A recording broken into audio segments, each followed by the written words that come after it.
The following is a fan-based discussion. All properties discussed are property of Toei Inc., Bandai, Hasbro, and Subaru Productions.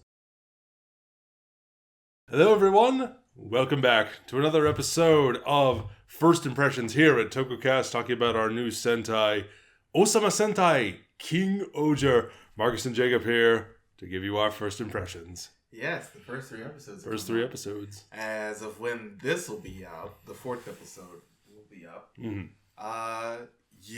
The first three episodes of this show. It's really odd coming off of Don Brothers. Yeah. It feels a little bit more back to basics, which isn't necessarily a bad thing. After the last 2 years, really, where they were just like, no, it feels a little bit fresher now. I will say, I don't have any glaring problems. And I actually really sort of like that opening, too. Especially because they don't say they don't say the team name at all. No, they say King a lot. Yeah, and that's but they don't say King-Ohger. They never say Ohsama Sentai. Never say the team name. This time, if I remember correctly, the writer of the song was just the artist. Oh, really? I believe. Okay. Could be somebody else, but I know that Bandai didn't have any control over the song this time. So I think it ends up feeling a little bit more anime-esque, which is exactly what it feels like, and I think that's okay. I think at times it feels a little too silly. The opening? Yeah, the opening. The part in like the early on where it gets kind of fast. Yeah. That feels a little silly, but then once we get into the King of Kings, like that's not bad. I like how it ends. The singer's not bad. Yeah. Overall, I think it's okay. Yeah. First three episodes. So there you go. The first three episodes. Go ahead. I would like to... I want to ask a question to anyone who has also watched the first three episodes in the comments. Did you also think to yourself, well, somebody watched Attack on Titan? Oh, yeah. This is definitely that. The opening of this first episode, the setting of this first episode, I will say, even though we are going back to basics in a lot of regards, there's a lot about this show that they are doing differently in terms of setting, in terms of costume design, in terms of balling on a budget. Yeah. They are stretching every single dollar that they can. That first episode in particular, just the fact that we are in this European industrial kind of steampunky with the once we get into the throne room, it gets kind of steampunk with the gears and the pipes and everything is very brown. And then you get out to the to the urban area and it's very unified houses, like Europe. At least for Reds. Yeah, like the European style unified houses, and then you get even more into the rural section where our Red Ranger lives, and we see the kids playing out in the streets, and it's like there is a lot of care put into the production design. Those LED walls that they're using in collaboration with Sony PCL, they had. You're talking about what's the name for it? It wasn't Stagecraft. Pretty much. Was it? The same stuff that they used for Mandalorian. They got influenced by the Mandalorian when making this show. So it really helps make the sets feel so alive. And I really love that. Because it's not that like one is inherently superior to the other, filming on location versus green screen versus stagecraft. They all have their different uses, and I think it was used well. Yeah. I think it was. For all three of the cities that we've seen thus far. Really excited. I like how visually distinct they all are. Yeah. Because we get little glimpses throughout the first episode of like, we open up on the lead kingdom, whatever. I'm freezing on all of their names, but there are a lot of kingdoms in this. There's 5 that we know of. Yeah. But yes, so we have the first one, which is very rural, European turn of the century industrial, little steampunk. Yeah. And then we have modern day Japan, which is kind of cyberpunk, and there's lots of neon. Everyone is dressed very colorfully. And then we have kind of what looks like Holland, lots of fields of flowers. Everything is very colorful and kind of looks like kind of give you some Studio Ghibli vibes. Yeah. That like Europe out in the country kind of feeling, and then we have kind of like feudal Japan. Yeah. For the fourth one, feudal like harvest Japan, and then we have like the Kingdom of Ice. Yeah. For the last one, which is Purple's domain here. Yes. So, how do we want to break this down? Do we want to go episode by episode? I feel like we can. Okay, so our first episode, we have we start off, we're like introduced to all the kings at first, and there is going to be a gathering of the rulers. Yeah. Because we open up with, we get our narration saying that, like many years ago there was, the evil empire of Bugnarok. Yeah. And one day they shall rise again, but if they do, the King-Ohgers will be there. And so there was a gathering of kings. They're all gathering at the Red King's kingdom to have there's some sort of a ceremony going on. It's a prophecy, more or less. Prophecy is going to be fulfilled. There's a ceremony to, unite the kingdom so that they may repel the evil. And then turns out the Red King has a hidden agenda. He's evil, more or less. He wants to basically just, I guess, encapsulate all the kingdoms under one rule. I want to rule them all. And basically make ways so they can declare war on some of the other ones that they say it's like, oh, you're not doing this for the people. Mm-hmm. It's a really interesting concept, actually. It's like that. We did speculate, going into this, was this going to be the Toku Game of Thrones? And it kind of is. Because we have these warring kingdoms with different ideologies and different... Goku Basara all over again. War of Attack on Titan. Game of Attack on Titan. At least in the first episode, yeah. Because the first episode, just the way the... civilian area is designed, the walls around it, big monsters coming from the distance, everybody's getting killed. It's like, yeah, somebody saw that. Somebody watched it and took notes. Not that there's anything inherent, not that there's anything wrong with that. It's just pointing out a similarity. It's just like, wow. Everybody made that comparison though when it first came out. That was the funniest part to me. I love that. I think that's really good. Yay. But this Red King is not our Red Ranger. No, that is what is the main character's name? Gira. So Gira lives in the the more rural area, the more rural side of town, and we are introduced to him playing with what we assume is maybe a sibling or a childhood friend and a bunch of neighborhood kids. Yeah. And he is pretending to be the bad guy. Yeah. And I love this scene and how they utilize it later to pay off in the later scene in that episode with this character. Yeah. So he's like playing the villain, and a tax man comes by to collect taxes, and they said, you've already done this once this month. Why are you doing this again? Yeah. And then he does a little sneaky thing. He goes up behind him and he's like, yes, I am the evil tax man. And the kids are like, evil tax man, and they start throwing rocks. And they hit, and he dodges them, but he plays dead, oh, you got me. And the taxman is like, ow, stop throwing rocks at me. And then he runs off, and we see that he is very much loved by the kids, by everyone in his neighborhood, which is really nice. I think it's a great setup. Yeah, that he's always willing to. He loves playing the part of the villain, which definitely comes in later.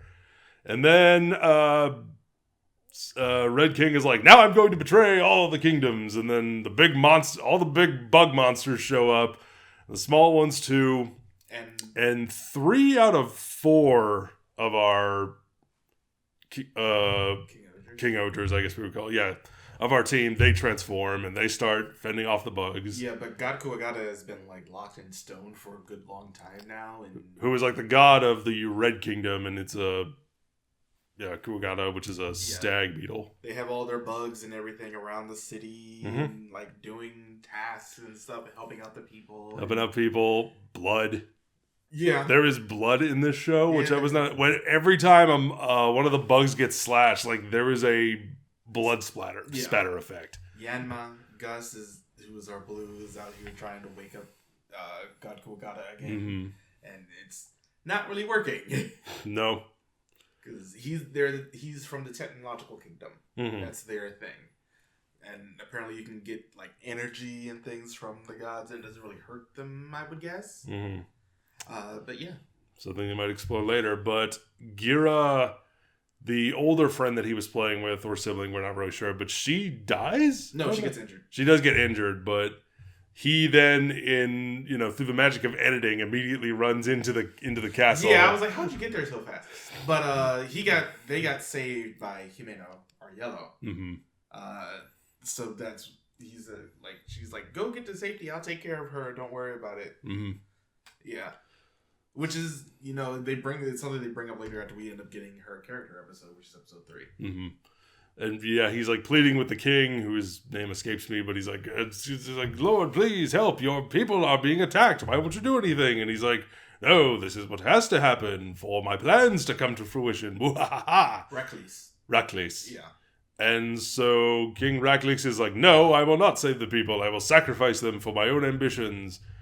And he's like, well, you're evil then. But in the eyes of some people, I understood that you would be good, so I will be the tyrant to go against you. This scene where he learns all this, yeah, I love because he kind of snaps. Yeah, he does. There is something within Gira that snaps when this happens. Because he takes the, I don't know what the name for their sword is. It might be the Excalibur, which would, I guess, make sense. It would. Yep, Excalibur. So he takes the Excalibur and he's like pointing, it's like pointing a sword at your king is a death sentence. And you fool, you'll rue this day, whatever. And then it's just like a great close up on his face, and like his face is like kind of obscured. You can only really see his mouth. And it's just like slow motion, and he's just kind of breathing heavily, and then he just kind of stops and he smiles. And that's the moment like something is broken within him, and that's when we loop back to what he was doing when he was first introduced. I will play the role of the Tyrant King. Yeah. And in doing so, I will save the day. Yeah.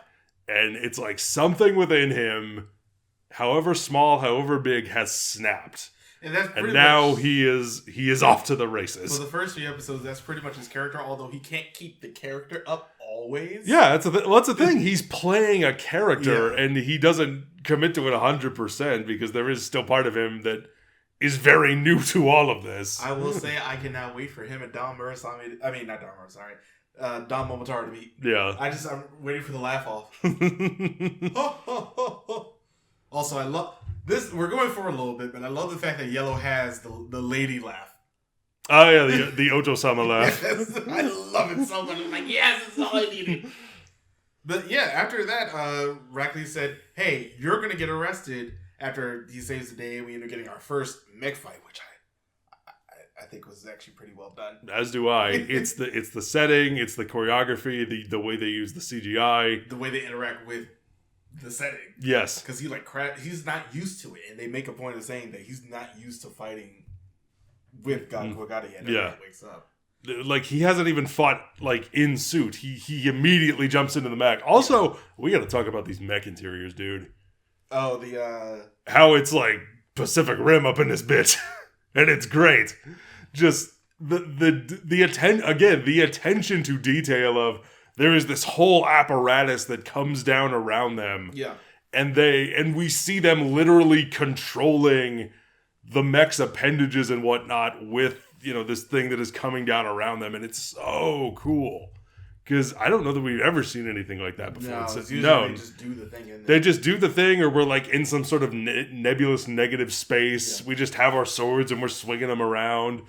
Or, one of my least favorite examples is Zyuohger, where they just have a cube that they rotate. I hate when things like don't make sense to what they're doing. I can understand some of you may in the comments be like, well, they're piloting a giant robot. It doesn't have to make sense. Well, it's like, it has to make sense within the world you've created. Yeah, because it's like, at least with like Go Busters, they have the wheel and everything, and Nick and the others are sort of also doing things with all the pedals. So it's just like, it makes sense because there's an action that is at least transferable. Them just spinning the cube, it's like the connection just isn't there. Yeah, it that doesn't work. But this, when you actually, this is the especially when you come off of Dawn Brothers, where it was them.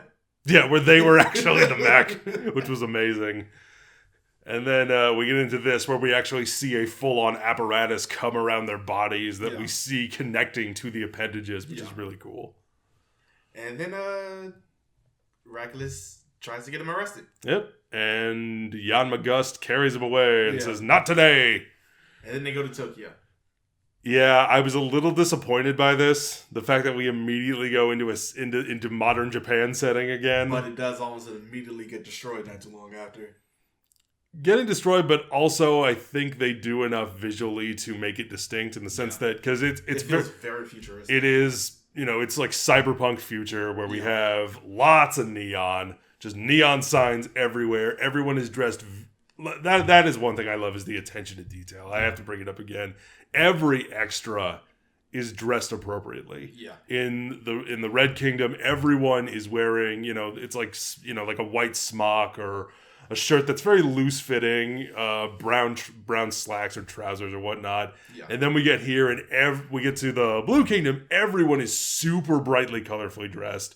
No matter how far in the background they are, it's like neons and just bright colors everywhere, and it works. Yeah.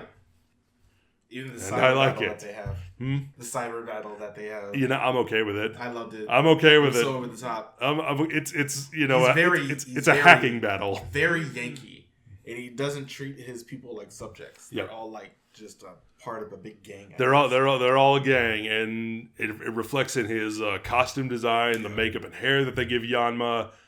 And also, there's a moment that I love in that hacking battle where I think it's like the three featured characters are going against him, and then we cut to Gira, and he's got like a kid on his shoulders who is like looking at the battle, and he's like, "Hey, what's going on?" And I was like, that is such like a cute little moment of like him giving her a boost so she can see what's going on, and also him getting some exposition. And it was like, that is just such a good little bit of like environmental storytelling and actors storytelling that I really liked.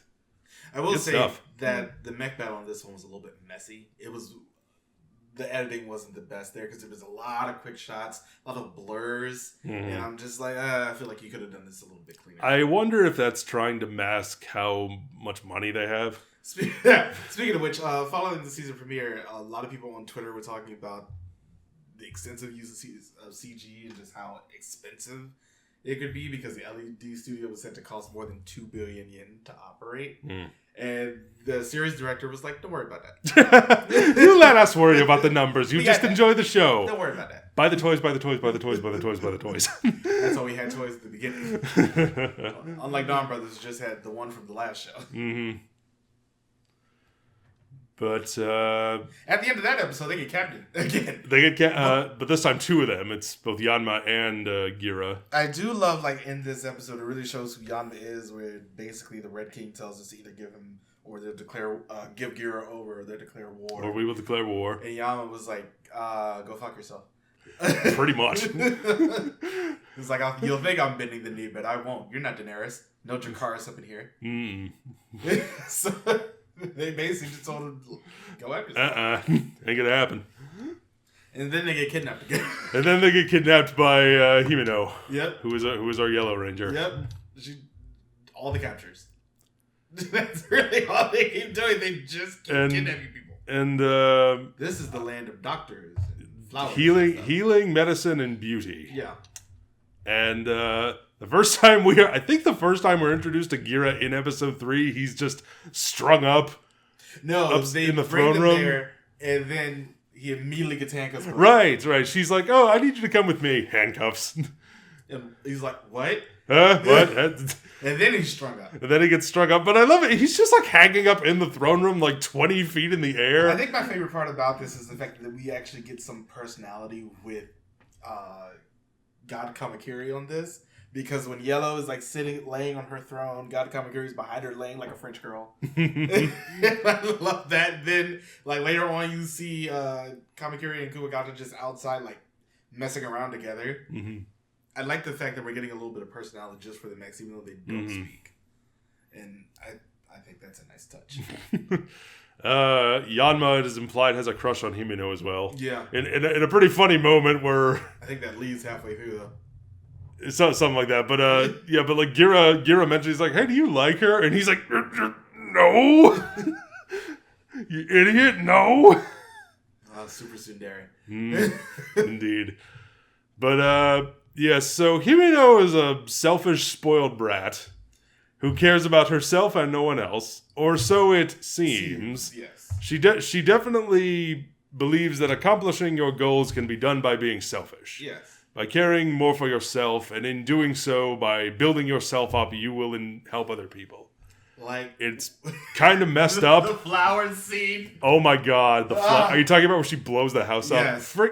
Because it's very much inspired by Holland, and Denmark, with the fields of tulips. Or even the parts of Hokkaido. True, but yeah, fields of beautiful flowers as far as the eye can see, and someone's busted up old houses in the way. I'm gonna blow it up. And she's like, it's ugly. She truly faints. I love it. I think doesn't somebody like splash water near her and she like faints as a result? The carpet got dirty. Yeah, because the carpet gets dirty and she faints, and Sebastian, whatever she calls it, has to go and like blot it up. It's like, oh, even though he's only 25 years old. Seriously? Yeah. The actor? No. The character is supposed to be only 25 years old. But he got plastic surgery because the queen felt like, if you're going to be a butler, you got to look old. Oh my goodness. I missed that. I'm sure they can reverse it.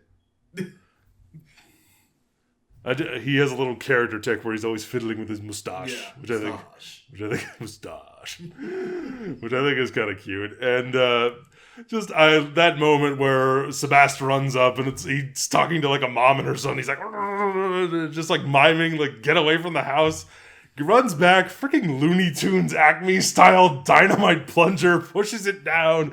House explodes. And we get a better view. But we learn later on. But then we learn later on that Himeno arranged for the mother and son to get a new house. A nice new house. Yeah.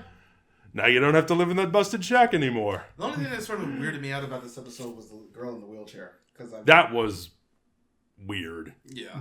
Because it's I think it's a seamster or a tailor of some sort. He brings his daughter. It's like, will you please heal my daughter? And she's like, no, I will not. Apparently she had like surgery or something in the past. Right, she had surgery and it didn't work.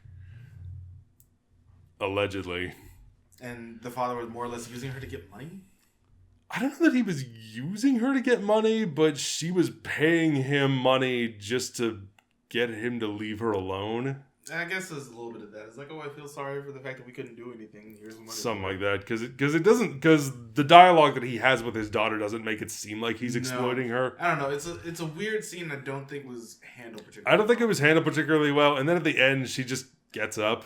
Oh, you could walk this entire time? It's like you just weren't trying. Was there a mental block? I guess it was like a mental block that was keeping her from doing it, but I don't think it was handled very well. Yeah, that was like the one part of the episode I'm just like, But everything else was fun. I do love, we've gotten a couple of armaments. In episode 2, we got a pill bug hammer, or more or less. Not a hammer. A flail. Yeah. Ball and chain. A mace. Pill bug with chain. Pill bug with chains. And then in episode 3, we got a Gatling snail. Yeah.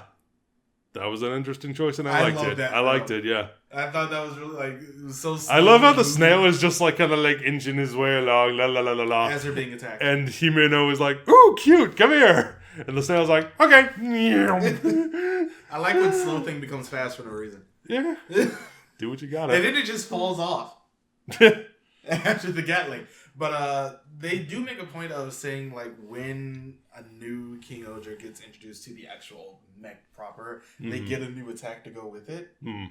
So they got something new with Blue. They got that Kabakiri kick with when Yellow got added. Mm-hmm. And as Yellow was blowing stuff up, we got the Ohsama laugh, and I was just like, this is everything I needed from her. Also, in this episode, they only appear like very briefly, but Rita is in this episode because they're in the kingdom. And Rita is the purple papillon? Yeah, but they'll be last. Yes, because episode 4 we have teased is going to be the Black Ranger, who is... Kaganagi Diboski! Yes. Very loud, very flashy. Yeah. Boisterous individual. He attacks them at the end of the episode. Mm-hmm. Because he got promised something. He got promised something by Reckless. by Reckless, the Red King, to capture them. Yeah. And at the end of every episode thus far, Gira has said, has like switched back to his, pretend Tyrant King persona and, demanded that you will be a part of my legion. You will join me. That's exactly what I need. And they're like, sure. They just kind of like pat him on the head and they're like, that's nice, dear. I do sort of love how like everything that he's done outside of being the Tyrant King persona, is just making sure that the people are taken care of. Yeah, because that's what he cares about most. Yeah. Because ultimately that is what he wants to do, but he's playing the part of the Tyrant King because he feels that's what will do. That's what will serve him best. Yeah. And I kind of like it because it's kind of scary. It's kind of naive, but we'll see how it shakes out. Yeah. I like these first 3 episodes. There are a couple things that could have been done better, like episodes 2, Mech Fight, and episode 3, Wheelchair Girl. But outside of that, I've been enjoying it. I thought the first episode all around was fantastic. Yeah, I think that this show, because it feels a little bit more generic Sentai, isn't a bad thing at this point. Not at all. After the past couple of years of just what? Because formula, I would say, is not a problem.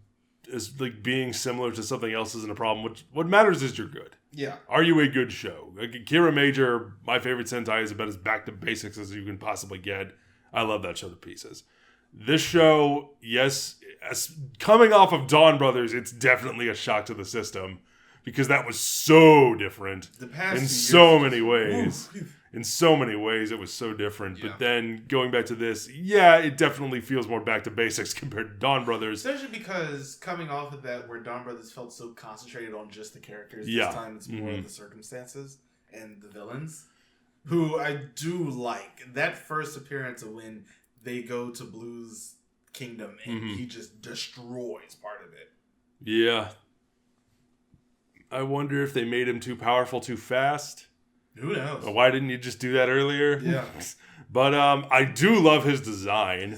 His design and also his second in command.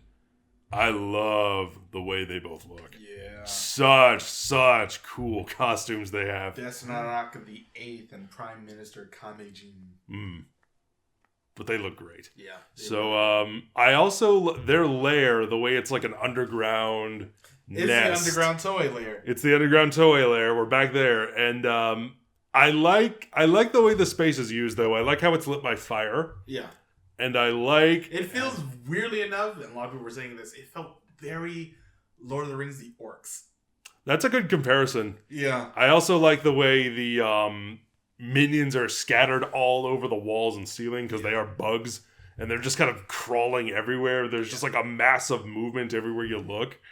Which is creepy and gross, and I kind of love it. Yeah, it's very stylized. Like really, the entire show is very stylized so far, and I'm really hoping that they can keep that up. It's like for as back to basics as it is after Dawn Brothers, I think they are doing a good job of focusing on the characters. I think they are doing a good job of world building. Yeah, so hopefully they can keep it up. Yeah, we'll see how it goes going forward. And we will. Let us know what you think about the first 3 episodes of King-Ohger in the comments below. Please do.